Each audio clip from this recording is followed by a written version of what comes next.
পৰৱৰ্তী খবৰলৈ আগবাঢ়ি মহাৰাষ্ট্ৰলৈ সোণ সৰবৰাহৰ ট্ৰানজিট পইণ্টত এতিয়া পৰিণত হৈছে অসম। পুনৰ ৰাজ্যত গ্ৰেপ্তাৰ হৈছে মহাৰাষ্ট্ৰৰ সোণ সৰবৰাহকাৰী আৰু এইবাৰ জাগিৰোডত নকল সোণৰ নাওৰ সৈতে আটক কৰা হৈছে দুজনকৈ সৰবৰাহকাৰী। নেলি আৰক্ষীৰ জালত পৰিছে সুমিত পাটিল আৰু প্ৰবীণ কুলি। ইফালে ধৃত সৰবৰাহকাৰী দুটাৰ ঘৰ মহাৰাষ্ট্ৰ আৰু কৰ্ণাটকত বুলি জানিব পৰা গৈছে। সৰবৰাহকাৰী দুটাৰ পৰা 1.5 কেজি ওজনৰ নকল সোণ নাও এখন নকল সোণৰ জব্দ কৰা হৈছে। কেইদিনমান পূৰ্বে গুৱাহাটীত গ্ৰেপ্তাৰ হৈছিল মহাৰাষ্ট্ৰৰ এটা সোণ সৰবৰাহকাৰী আৰু মহাৰাষ্ট্ৰৰ সৰবৰাহকাৰীটোৰ পৰা জব্দ হৈছিল 54 কোটি টকাৰ সোণ।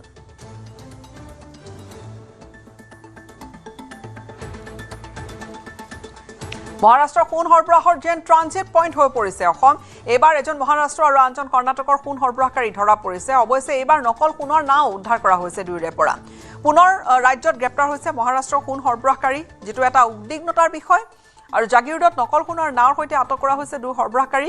নেলি আৰক্ষীৰ জালত সুমিত পাটিল আৰু প্ৰবীণ কুলি আৰু ধৃত সৰবৰাহকাৰী দুটাৰ ঘৰ মহাৰাষ্ট্ৰ আৰু কৰ্ণাটকত। সৰবৰাহকাৰী দুটাৰ পৰা 1.5 কেজি ওজনৰ নকল সোণৰ নাও কৰা হৈছে জব্দ।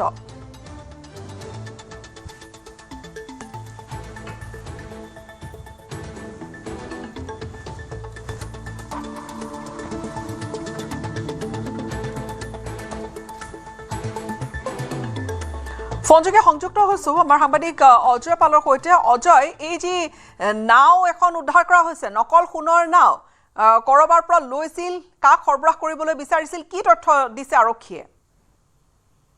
নিশ্চয় গীতাশ্ৰী, আচলতে কোনো লোকক তেনেধৰণে নিবলৈ অহা নাই। আচলতে তেওঁলোকে গ্ৰাহক বিচাৰি ফুৰিছিলে। আচলতে বজাৰৰ এটা চুকত তেওঁলোকে সোণটো লৈ আহিছিলে আৰু তাতে তেওঁলোকে দুই এজনক দেখাই যে এনেধৰণৰ সোণ আমাৰ তাত আছে, কোনোবাই ক্ৰয় কৰিব নেকি, তেনেধৰণে দুই এজনৰ লগত কথা পাতি আছিলে আচলতে।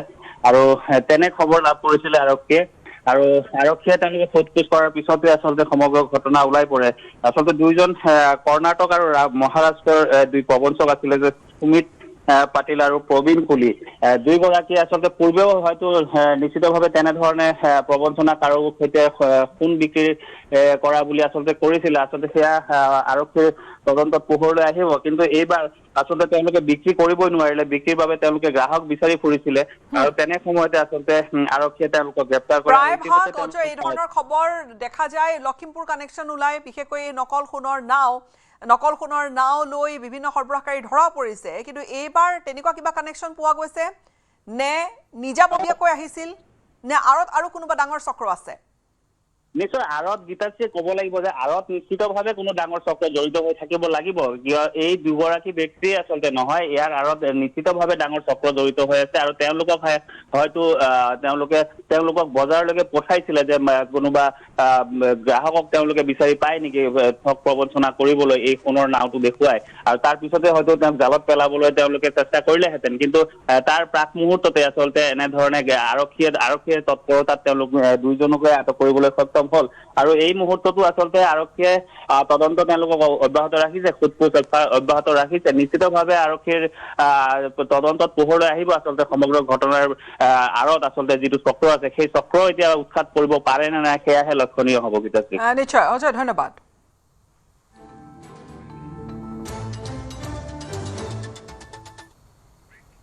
সময়খিনিতে এটা বাণিজ্যিক বিৰতিৰ।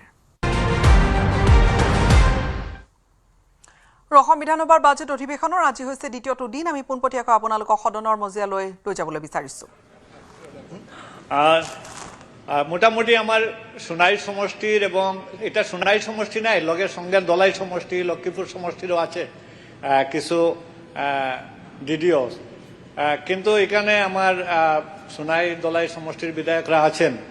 আমরা অনেক শিলচরে গিয়ে ট্রেজারি অফিস শিলচরে অনেক দূর হয়ে যায় আমাদের জন্য। যদি বলেছেন তাড়াতাড়ি হয়ে যাবে, এর জন্য আপনাকে ধন্যবাদ দিচ্ছি। আমি আমার সমষ্টির তরফ থেকে, বরাকবেলির সমস্ত জনসাধারণের তরফ থেকে, যাতে অতি সত্তর এই সোনাই সাবজেক্টটা হয়। ধন্যবাদ।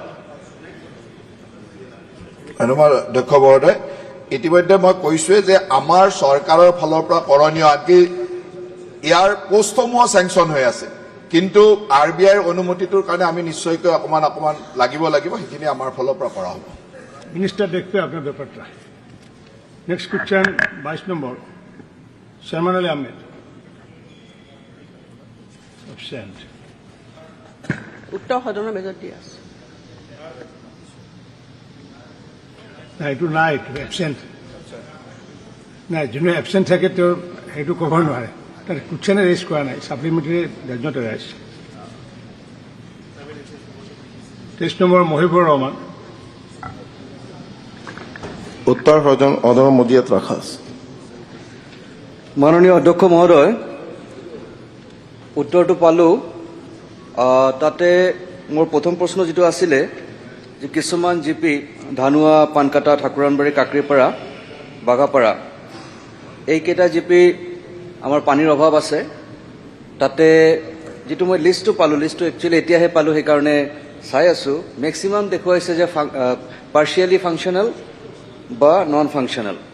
গতিকে পাৰ্চিয়েলি ফাংচনেল মানে কি বুজাইছে এইটো মই বুজাত টান পাইছোঁ। আৰু আমাৰ ক্ৰাইটেৰিয়া কি, ছাকচেছফুল বুলি যদি JJMৰ স্কিম এটা আমি ক'ব খোজোঁ, সেইটো ক্ৰাইটেৰিয়া কি এইটো জানিব বিচাৰিছোঁ। মিনিষ্টাৰ।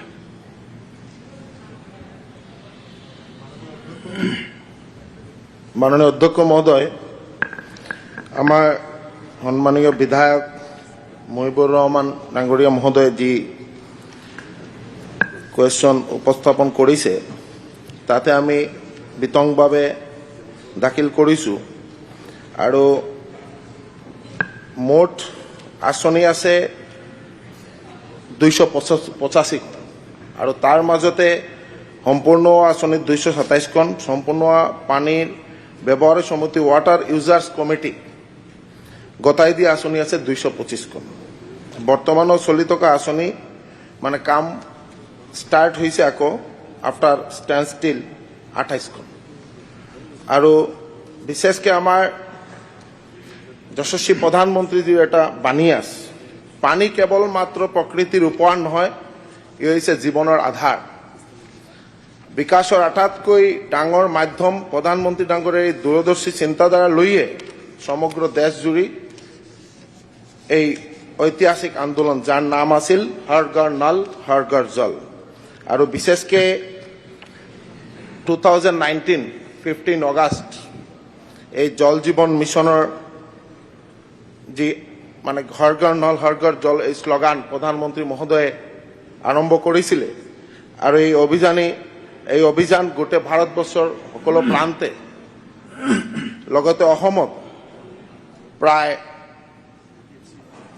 27,530খন প্ৰকল্প হাতত লোৱা হৈছিলে। তাৰ মাজত আমাৰ সাউথ চালমাৰা মানকাছাৰতো হৈছে।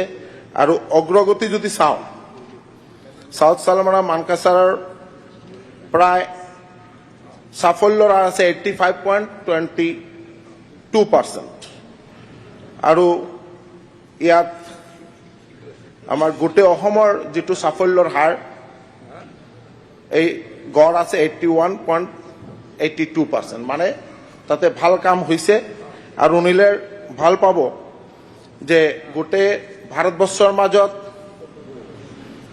অসম প্ৰথম ৰাজ্য যে জল জীৱন মিছন টুৰ মানে আমি প্ৰথম যিটো আফটাৰ ষ্টেণ্ড ষ্টিল যে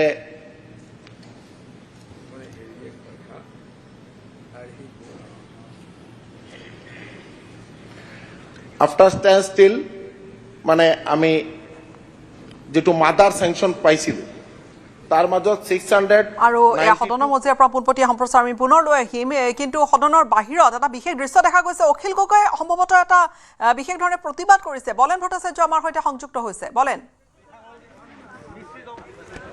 নিশ্চয়কৈ আমি দেখুৱাইছোঁ এই মুহূৰ্তত অসম বিধানসভাৰ কাৰ্যক্ৰমণিকা ইতিমধ্যে আৰম্ভ হৈছে আৰু সদনৰ বাহিৰ ভাগত এইদৰে দেখিবলৈ পোৱা গৈছে। বিধায়ক আৱাসৰ পৰা অখিল গগৈ এখন ঠেলা চলাই সদনলৈকে তেখেতৰ যাত্ৰা আৰম্ভ কৰিছে। আৰু এয়া এক প্ৰকাৰ প্ৰতীকী প্ৰতিবাদ। আৰু এই প্ৰতিবাদ মূলতঃ হৈছে ইথানেল, য'ত ব্যৱহাৰ হয় পেট্ৰলত, আৰু সেই পেট্ৰলত ইথানল ব্যৱহাৰ হোৱা হেতুকে বহু বাহন এই মুহূৰ্তত বিকল হয়। বিভিন্নজনৰ ভুক্তভোগীৰ এয়া অভিযোগ আছে। আৰু সেই অভিযোগক লৈ অখিল গগৈ এই প্ৰতিবাদী কাৰ্যসূচী গ্ৰহণ কৰিছে, য'ত বাইকখন লৈছে আৰু বাইকখন ঠেলাত লৈ তেখেতে ঠেলাখন এই মুহূৰ্তত ঠেলি ঠেলি অসম বিধানসভালৈ আহিছে। গতিকে পোনপ্ৰথমে আমি অখিল গগৈৰ এটি প্ৰতিক্ৰিয়া ল'বলৈ চেষ্টা কৰিছোঁ। এক অভিনৱ পাৰিব বুলি ভাবিছেনে? গা লৰাব পাৰক বা নোৱাৰক, প্ৰতিবাদ কৰাটো আমাৰ দায়িত্ব। আমাৰ মটৰচাইকেল বেয়া হৈছে, আমাৰ গাড়ী বেয়া হৈছে। মোদীৰ গাড়ী বেয়া হোৱা নাই, গাডকাৰী গাড়ীও বেয়া হোৱা নাই। ইথানল 20% ভৰালে ইঞ্জিন বেয়া হয়। ইথানল 20% ভৰাই দিলে তেতিয়াহ'লে মাইলেজ কমি যায়। এইটো বিজ্ঞানসন্মতভাৱে এতিয়া প্ৰমাণিত হোৱা কথা। তাৰ পাছতো E20 কিয় দিছে? আমাক অন্তত পক্ষে এটা কাম কৰক, একেটা তেলৰ ডিপুতে 100% পেট্ৰল ৰাখক আৰু E10, E20 যি ৰাখে তাত ৰাখক। যিটো মানুহে